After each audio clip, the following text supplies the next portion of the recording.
Vibhishan was crowned king of Lanka in a magnificent ceremony. The new lord of Lanka came out to the Vanar camp and bowed low before Ram. Then Ram said to Hanuman, "With the king's permission, enter Lanka and tell Sita what has happened." Hanuman accordingly took permission from Vibhishan and went to the Ashok Park to convey the news to Sita.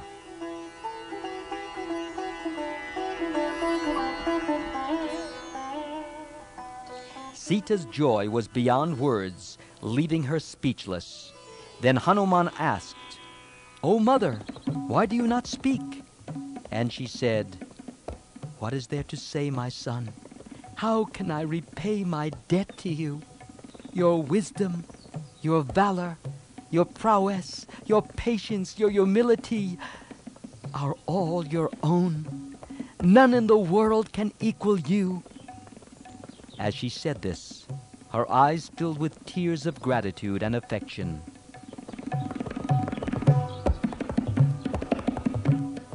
Hanuman looked at the Rakshasi women who had guarded Sita, and turning to her said, "I wish to slay these cruel women who troubled you. Please give me permission." But Sita said, "No, my son. Who in the world is blameless? It is the duty of noble souls to be compassionate towards all, sinners as well as good people. These demon women but carried out their master's order. How are they to blame? Their king is dead and has paid for his crime, so it is unjust to punish these Rakshasis now." All that Hanuman could find to say in reverent admiration was that what she said was only what was worthy of Ram's wife. He asked, "What message am I to carry to Ram?" And she replied, "I am eager to be in his presence. That is all."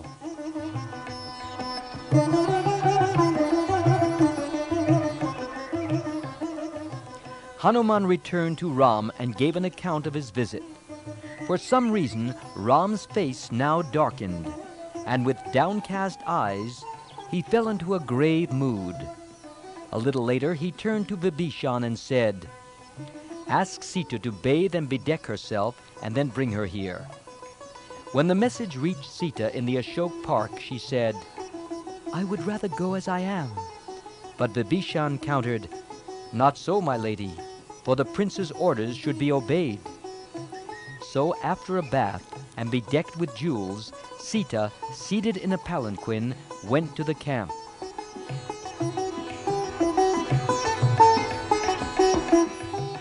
As Sita's palanquin was taken through the great concourse of Vanars, they thronged round the princess and caused confusion. It was made even worse by the Vanar leaders trying to push them aside and make way for the palanquin. Ram then ordered, "Let no one be kept away. These dear Vanars have stood and suffered for me. Sita will be pleased to see me surrounded by such friends. Let no one be pushed away." Ram's face showed a strange transformation of mind. None of him "My lord," she said, and sobbing was unable more. Ram said, "I have slain the enemy. I have recovered you. I have done my duty as a warrior. My vow is now fulfilled."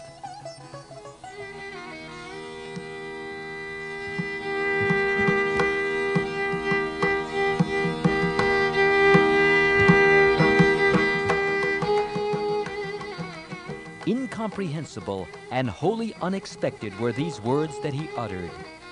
His face darkened, and then he spoke even harsher words. "It was not for mere attachment to you that I waged this grim battle, but in the discharge of my duty as a warrior. It gives me no joy now to get you back, for doubt envelops you like a dark cloud of smoke. What do you wish to do now? You must live alone, for we cannot live together. You can stay under the protection of any of our kinsmen or friends. How can a warrior take back a wife who has lived so long in a stranger's house.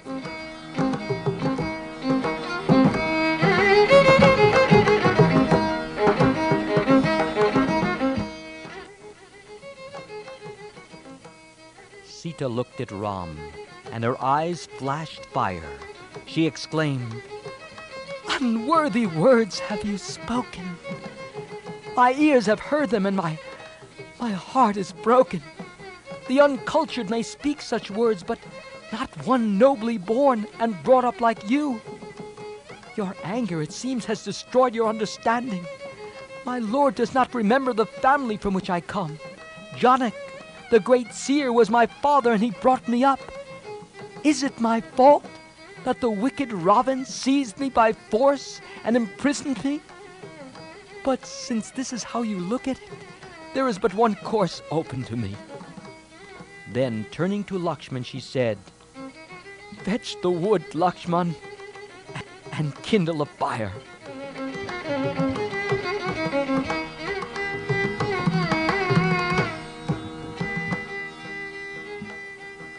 Lakshman, who had been watching Ram's behavior in dismay and indignation, turned to look at Ram's face, seeking his orders. But Ram did not say no to Sita's request, nor show any sign of softening. Obeying Sita, Lakshman kindled a fire, and the princess, with eyes fixed on the ground, circumambulated Ram and exclaimed, "O gods of the heavens, I bow before you. O great sages, I bow before you. O fire god, you at least know my purity and will take me as your own."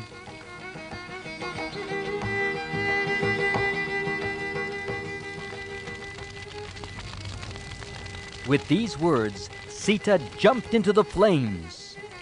And then, wonder of wonders, the flickering flames were crowded with celestial figures, for all the gods came and assembled there. And then Lord Brahma spoke, "Narayan, Almighty God who took human form to slay Ravan, is not Sita your own eternal consort, Lakshmi?" Agni, the god of fire, rose in his own body out of the flames, and, lifting Sita in his arms, with all her clothes and jewels untouched and intact, presented her to Ram. Ram then accepted Sita, having been proven by fire, and said, "Do you think that I did not know your irreproachable purity? This ordeal was to satisfy the people. Without it, they would say, would they not, that Ram, blinded by love, behaved with a strange weakness and broke the rule of well-brought-up men." So saying, he drew her to his side. Then his father, King Dasarath, descended from the heavens. Placing the prince on his lap, he blessed him and said to Sita, "My child, forgive my son. Forgive him for the wrong he did to you, to preserve the righteousness of the world. God bless you."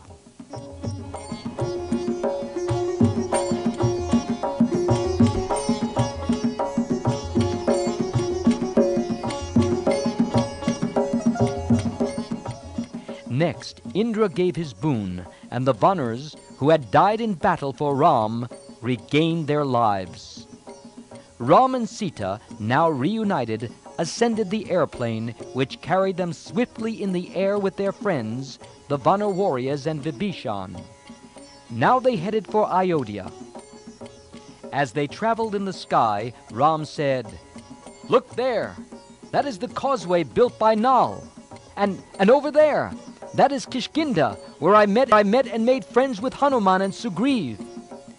And Ram pointed out to Sita the spots where he and Lakshman had wandered disconsolate, and related to her all his unforgettable experiences.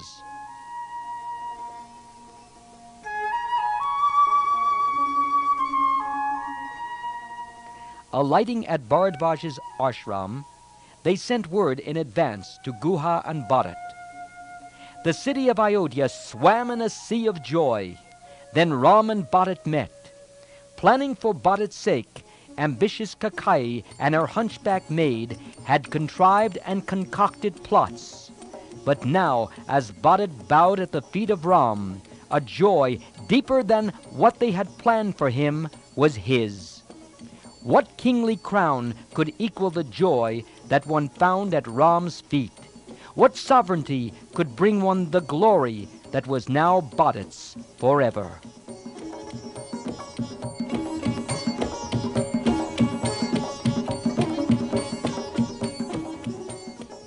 Ram then gratefully bestowed gifts of jewels on the foremost of the monkey leaders as well as Vibhishan. After 2 months elapsed, he advised them and their army to return to their kingdoms. Hanuman said, "I shall be devoted exclusively to you forever, and as long as people continue to tell your story in this world, I will remain alive in this body." Ram replied, "Yes, that is true. O Hanuman, even if I gave up my life in return for all the services you have rendered me, I would still be in debt to you. The memory of your service shall always abide in my heart." Lord Ram then garlanded him with a necklace of pearls from which hung a bright emerald. Sugriv and Vibhishan were weeping profusely at the thought of separating from Ram. Then, along with the monkeys, they departed for their kingdoms.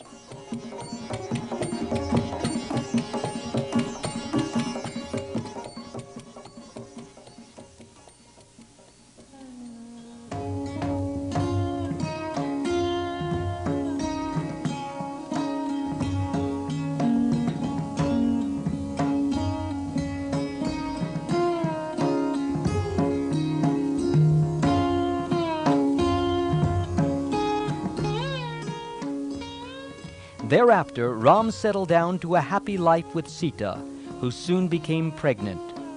One day Sita expressed the desire to visit the sages who dwelled along the banks of the Ganges River, and Ram agreed to arrange for this. Then the king went to his court with his friends and asked one of his courtiers to inform him of any rumors, good or bad, that people throughout the kingdom may be circulating about him. The courtier replied that the citizens often spoke about Ram's victory over Ravan and subsequent recovery of Sita. But they also wondered how Ram's heart could derive any pleasure from Sita's company, since Ravan, when he had kidnapped her, had forcefully embraced her on his lap. The prevailing understanding at that time was that when a married woman was touched by a man other than her husband, she became contaminated and no longer worthy of her spouse's company. So many people were surprised that Ram was not filled with aversion for Sita. They felt that his reacceptance of her would provide married women in general with a license to consort with other men, and then demand that their husbands reaccept them, as Ram had reaccepted Sita. For what a king does, his subjects are expected to follow. These critical words filled Ram's heart with sadness. He knew that Sita was both pure and innocent, as she had already proven by entering the fire. Nevertheless, as a king, Ram had the responsibility of acting in such a way that would conduce to the highest benefit and well-being of his subjects, and ultimately the orderliness and smooth running of the society. Further, it was the belief then that if a person had ill fame in the world, he would fall to a lower state so long as the defamatory rumors continued to exist. Thus, Ram would have preferred to renounce his own life and family before doing anything that would make him appear dishonorable to his people. Consequently, Ram ordered Lakshman to take Sita to the sage Valmiki's ashram on the following day, explain to her his difficult predicament, and then leave her there to live for the rest of her life.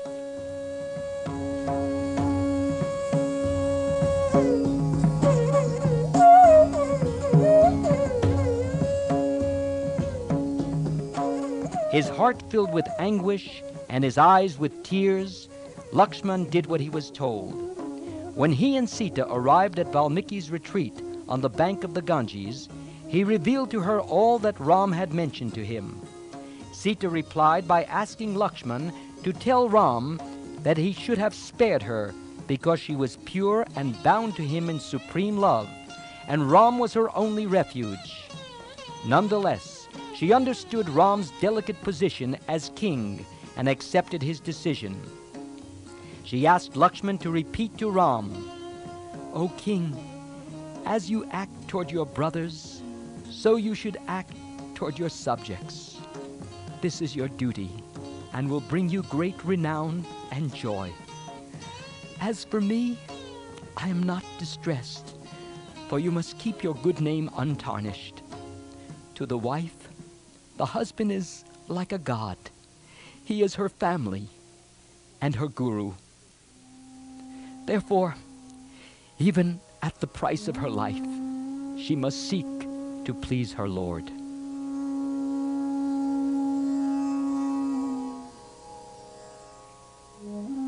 As Lakshman quickly departed in his chariot, he turned his head repeatedly and looked back at Sita sorrowfully.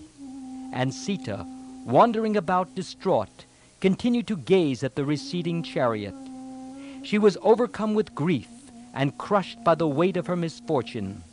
Seeing herself without a protector in the forest, she felt intense despair and burst into loud sobs.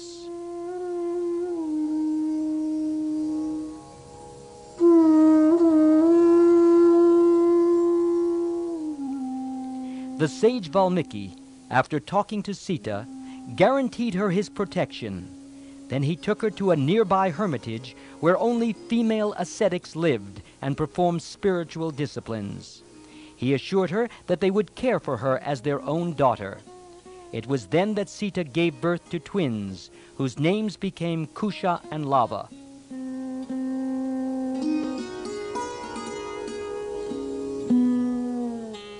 "15 years later, Lord Ram decided to perform a horse sacrifice. He invited all the great kings and sages to attend. As the sacrifice was proceeding, sage Valmiki asked Kusha and Lava to sing the Ramayana there. When Ram, surrounded by many sages, kings, and monkeys, heard the boys singing so beautifully, he was greatly delighted and touched. Recognizing the boys as his own sons, he began to reflect deeply about Sita. After obtaining the approval of Valmiki, Lord Ram decided to have Sita brought back to the kingdom and publicly attest to her purity in his presence and before the huge assembly. The next day, Valmiki brought Sita to the assembly. As she entered, many persons cried out, "Glory to Sita! Glory to Ram!" Valmiki, presenting her to Ram, said, "O king, I declare that Sita is innocent and of irreproachable conduct, and she herself will now prove this." Ram fully agreed that Sita was pure and chaste, and he explained why he had sent her to live away from him. But now he said, "I acknowledge that her twins are my sons, and I wish to make my peace with Sita amidst this assembly." All the gods assembled with pleasure there to witness Sita's defense.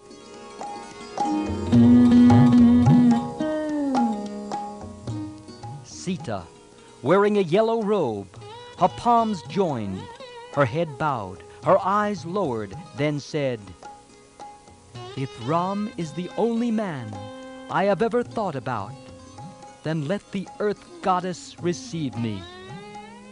Suddenly, from the earth, there rose a marvelous heavenly throne held on the heads of powerful, bejeweled Nagas, or snake people. The earth goddess, welcoming Sita, embraced her and seated her on the throne. A shower of flowers fell from the sky, and the demigods cried out, "Excellent, O Sita! Excellent! Your virtue is supreme!" As they ecstatically continued proclaiming her glory, Sita descended into the earth, whence she had originally come. At that moment, a great tremor passed through the entire world.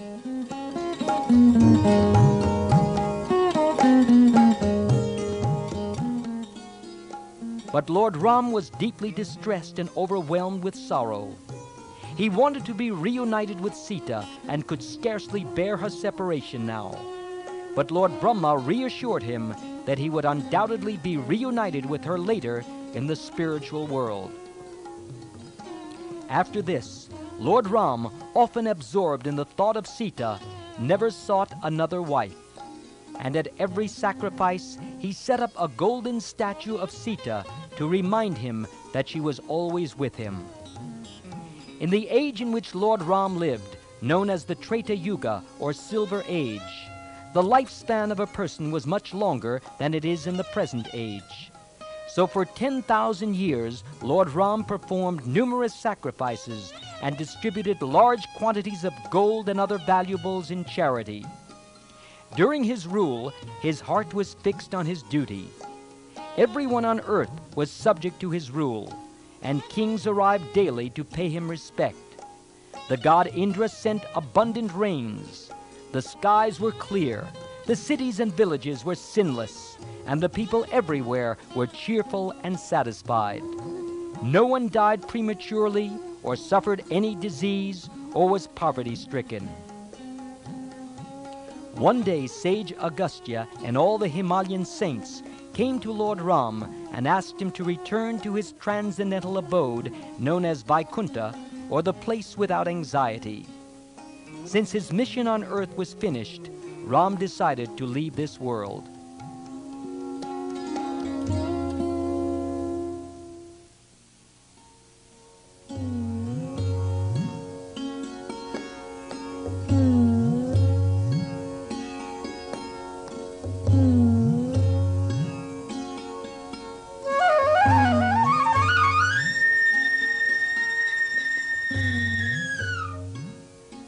On the bank of the Sarayu River, all 72 million monkeys assumed their angelic forms, and Lord Ram assumed the form of Lord Vishnu.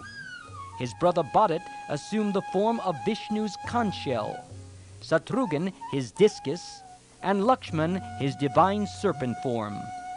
Then his carrier, Garud, the eagle, descended from the spiritual world to take Lord Ram back home.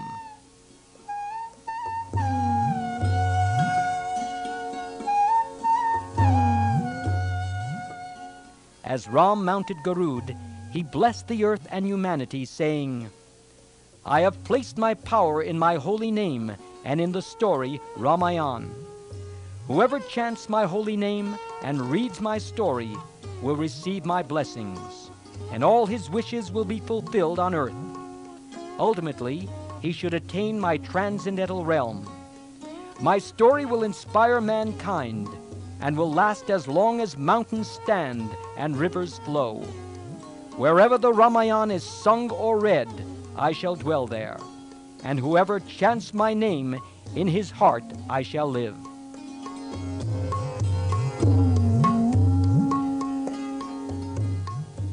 Lord Ramachandra, in the form of Lord Vishnu, then ascended to Vaikuntha along with his devotees, and the demigods and celestials returned to their own abodes.